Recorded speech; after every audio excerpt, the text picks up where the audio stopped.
Sonatrach annonce une importante découverte. La société pétrolière nationale, Sonatrach, a annoncé ce dimanche 20 mars, une importante découverte de pétrole dans le bassin de Berkine dans le Sahara algérien, en partenariat avec l'italien Eni. Sonatrach et son partenaire Eni annoncent avoir réalisé avec succès le forage du premier puits d'exploration, Wildcat, HD et le 1 dans le périmètre de recherche Imlay et El Arbi situé dans le bassin de Berkine, indique la compagnie pétrolière dans un communiqué. Selon la même source, le puits d'exploration HD et le 1, situé à environ 15 km des installations de traitement existantes de BRN, a mis en évidence une importante découverte de pétrole brut dans les grès du réservoir Trias argileux-gréseuse inférieure de la formation triasique, confirmant ainsi une hauteur utile de 26 mètres cubes avec d'excellentes caractéristiques pétrophysiques. Après le test de production, il s'est avéré que le puits a donné lieu à 46,4 mètres cubes par heure, 7000 barils par jour d'huile et 140 000 mètres cubes par jour de gaz associé.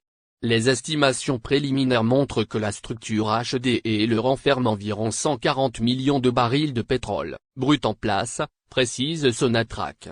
La compagnie nationale et son partenaire Eni envisagent d'entreprendre, courant mois d'avril 2022, le forage d'un deuxième puits, HD et le 2, en vue d'apprécier l'étendue de la découverte qui s'étend sur le périmètre adjacent Sif Fatimaï opéré par la même association.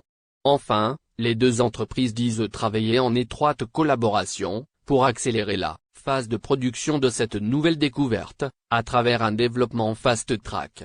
La mise en production est prévue au troisième trimestre 2022, a-t-on annoncé, concluant que HD et le 1 est le premier puits d'une campagne d'exploration qui prévoit le forage de 5 puits Wildcat dans la région nord du bassin de Berkine. Affaire des 100 milliards, vers un nouveau procès pour Ould Abès. L'ancien ministre de la Solidarité et de la famille Jamel Ould Abès, du temps du défunt président de l'Algérie Abdelaziz Bouteflika, est en prison après avoir été condamné à 8 ans de prison et à une amende d'1 million de dinars, pour dilapidation des deniers publics, conclusion de transactions en violation de la législation en vigueur, abus de pouvoir et faux de documents publics. Ce dernier avait été accusé d'avoir détourné plus de 700 milliards de centimes. Ould Abès et les 100 milliards de centimes destinés aux victimes du terrorisme. Cette fois-ci c'est dans une nouvelle affaire que Jamel Ould Abès a été entendu par juge d'instruction, 5e chambre, près le tribunal pénal économique et financier de Sidi Mamed, le mercredi 16 mars 2022, à propos de la remise d'un chèque de la part à l'émir du Koweït d'une valeur financière de 5 millions de dollars, au défunt président Abdelaziz Bouteflika, à titre de subvention de l'État du Koweït aux victimes de la décennie noire. Le chèque en question a complètement disparu à l'époque. Dans le procès-verbal de son audition par le juge d'instruction de la 5e chambre du pôle économique et financier, Jamel Ould Abès a déclaré que l'ancien président déchu Abdelaziz Bouteflika avait convoqué l'ancien ministre de la Solidarité et de la famille. Il lui a remis le chèque de 5 millions de dollars remis par l'émir du Koweït, destiné aux victimes du terrorisme comme aide financière. Ce dernier était destiné à déposer sur le compte bancaire, destiné à l'aide de ses victimes. Sauf qu'environ une année après cela, la présidence de la République a demandé à Ould Abès de lui retourner ce fameux chèque. Cependant, les investigations dans ce dossier ont brouillé les feuilles contenant les déclarations de Jamel Ould Abès, car après les mandats de perquisition émis par le pôle pénal économique et financier près du tribunal de Sidi Mamed à la trésorerie concernant des dépôts personnels de l'ancien ministre de la Solidarité, sur son compte au niveau de la banque, les autorités de la police judiciaire ont pu lors de cette inspection trouver plus de 20 milliards de centimes en monnaie nationale mais aussi en euros et dollars. L'inspection se poursuit jusqu'à présent. Il est prévu que l'enquête se poursuive concernant des fonds accordés par le Koweït à l'Algérie dans le cadre de l'aide et du subventionnement des victimes du terrorisme, mais ces fonds ont complètement disparu et ont été détournés. Dans cette affaire, l'ancien ministre de la Solidarité et de la famille, Jamel Ould Abès, serait poursuivi pour détournement. Algérie Post, voici pourquoi 200 dinars seront retirés de votre compte CCP. L'entreprise publique, Algérie Post, annonce qu'un prélèvement d'une valeur de 200 dinars sera effectué sur les comptes courants, CCP. En effet, Algérie Post a annoncé la nouvelle le dimanche, 20 mars 2022. L'entreprise publique a indiqué à travers un communiqué qu'un prélèvement d'une valeur de 200 dinars sera effectué des comptes courants postaux, CCP, par Algérie Post. Découvrez tous les détails de cette opération dans les lignes qui suivent. Dans le détail, Algérie Post a précisé que cette taxe de tenue prélevée des comptes CCP est conforme à l'exercice annuel de l'année 2021. Ainsi, l'application de ce prélèvement de la taxe verra le jour à partir du 2 avril 2022, a indiqué le communiqué de l'entreprise publique. C'est du moins ce qu'a rapporté le média arabophone Eshorouk.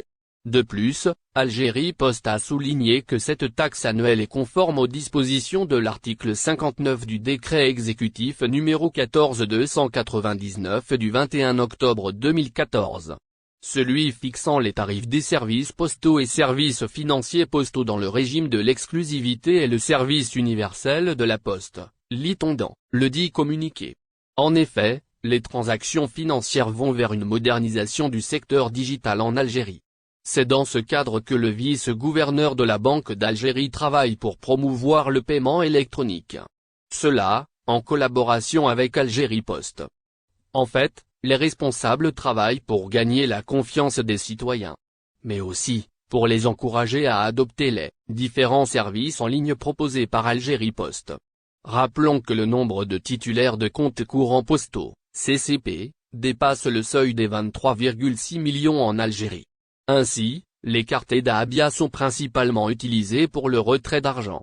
Soit 80% des transactions électroniques, a précisé le vice-gouverneur de la Banque d'Algérie, Mouatasm Boudiaf. Face à cela, on compte pas moins de 6% d'utilisation des cartes pour les Sahara occidental. L'ONU rappelle à l'ordre Madrid. In fine, et bien plus tôt que prévu, la gravissime dérive espagnole sur le Sahara occidental, commise très certainement suite à des pressions et ou du chantage marocain, ne pouvait laisser indifférent le Maroc.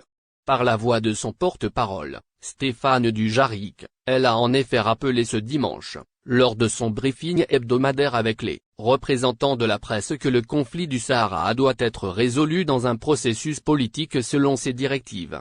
L'ONU a rappelé ainsi que le conflit au Sahara occidental doit être résolu avec un engagement total des parties, dans le processus politique facilité par l'ONU, dans la première réaction officielle à l'annonce par le gouvernement espagnol de parier sur le Maroc projet d'autonomie.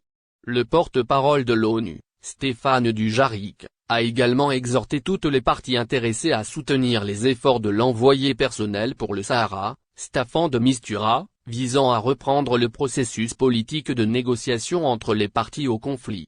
Nul doute que cette importante sortie médiatique incarne un désaveu franc et direct à l'endroit du changement de position de l'Espagne à l'égard de la question portant des colonisations du Sahara occidental. La même réaction avait du reste été observée lorsque l'ancien président américain Donald Trump avait cherché à forcer la main de l'ONU en reconnaissant unilatéralement la prétendue marocanité du Sahara occidental en échange de la normalisation par le Maroc de ses relations diplomatiques avec l'entité sioniste. D'autres réactions, comme celle d'Alger, qui est allé jusqu'à rappeler son ambassadeur à Madrid pour consultation, devraient également s'enchaîner.